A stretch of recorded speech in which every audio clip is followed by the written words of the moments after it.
আসসালামু আলাইকুম। আশা করি সবাই ভালো আছেন। এই যে দেখেন ২ টা পাখি কিন্তু এখানে একটা যেটা সাদা সেটা কিন্তু জাপানিজ কোয়েল আর যেটা কালো দেখা যাচ্ছে সেটা কিন্তু অনেক দামি একটা কোয়েল পাখি যা পৃথিবীর সবথেকে ছোট কোয়েল পাখি সেটার নাম হলো কিং কোয়েল পাখি। দেখেন ২ টা একসাথে আছে। এইটা ইদানিং ২ দিন হলো ফুটছে।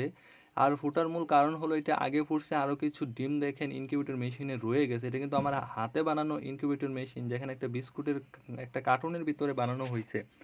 এই ২ টা পাখি মূলত আমার এক ছোট ভাই তার আরকি মুরগির নিচে দিছিল। কিন্তু মুরগির যখন সময় হয়ে গেছে তার নিজের ডিম ফুটিয়ে সে নেমে গেছে। আর ওরা তখনও কিছুদিন সময় ছিল ফুটার। এখন কি করার তাই ও এই একটা ইনকিউবেটর যেটা বানাইছি ও এখানে আইসা রাখছিল। এখন ওদের সময় হয়ে গেছে ওরা ফুইটে গেছে। আর আমার যেগুলা ডিম দেখতে পাচ্ছেন এইগুলা ডিম মাত্র ১ সপ্তাহ হইছে।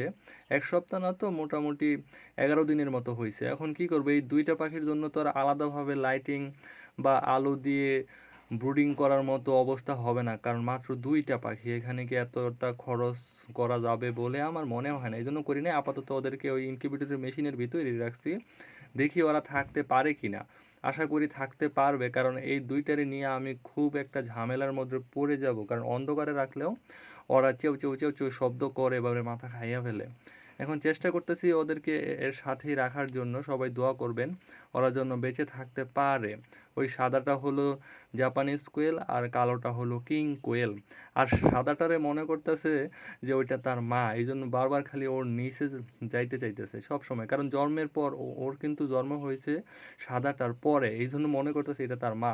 কিন্তু এটা তো মা না, এটার অনেক আরকি ছোট সাইজের একটা পাখি যেটা। এখন দেখা যাক কি হয় ওরা বেঁচে থাকতে পারে কিনা। আপনারা সবাই দোয়া করবেন ওরা যেন বেঁচে থাকে। আর কি বলবো? কিছু বলার নাই। এখন আমার পাখি কবে ফুটবে এই ডিমগুলো আরও এখানে আরও মনে করেন যে ৬টা জাপানিজ কোয়েলের ডিম আছে, আরও ৬টা আছে হইলো কিং কোয়েলের ডিম। ওদের তো ফুটতে হবে। এর আগে ওদেরকে কোথায় আলাদা রাখবো? একটা মনে করেন ৬০ ওয়াটের লাইট আলাদাভাবে যদি ওদেরকে দেই, কারণ ওদেরকে তো প্রচুর পরিমাণে এখানে বিল উঠবে আর অতটা লাভজনক হবে না। তাই আপাতত ওদেরকে এখানে রাখছি। যখন অতিরিক্ত সমস্যা হবে কিছু করার নাই, এটা তো একটা প্রাণ। সো আলাদা করে একটা লাইট দিতেই হবে, কারণ একটা জীবিত প্রাণকে তো আর এত বেশি কষ্ট দেওয়া যাবে না। ওরা যতদিন সহ্য করতে পারবে এই ইনকিউবেটরের ভেতরে অতদিন পর্যন্ত ওদেরকে রাখবো। সবাই দোয়া করবেন ওরা যেন সুস্থই থাকে, কিছু সমস্যা না হয়। কারণ সমস্যা হইলে তো একটা কিছু করতেই হবে। আর এটা তো এই দেখেন সাদা কোয়েলটা যেখানেই যাচ্ছে আর ওই ছোট কালো যে কিং কোয়েল সবসময় ওর পিছনে পিছনেই থাকতেছে।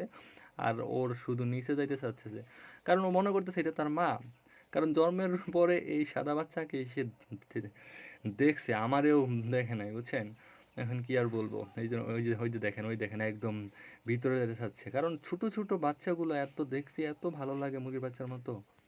কি আর বলবো, আসলে সত্যিই খুব ভালোই লাগে এইসব পাখি দেখলে। যখন আবার একটু বড় হয়ে যাবে তখন আবার এতটা সুন্দর লাগবে না, ভালোও লাগবে না। এখনই যা সৌন্দর্য তাদের দেখতে ভালোই লাগছে। সবাই দোয়া করবেন আমার এই ছোট্ট ২ টা পাখির জন্য। এইগুলো পাখি যেন সুস্থ থাকতে পারে। আর পাশে আছি, সবসময় থাকবো।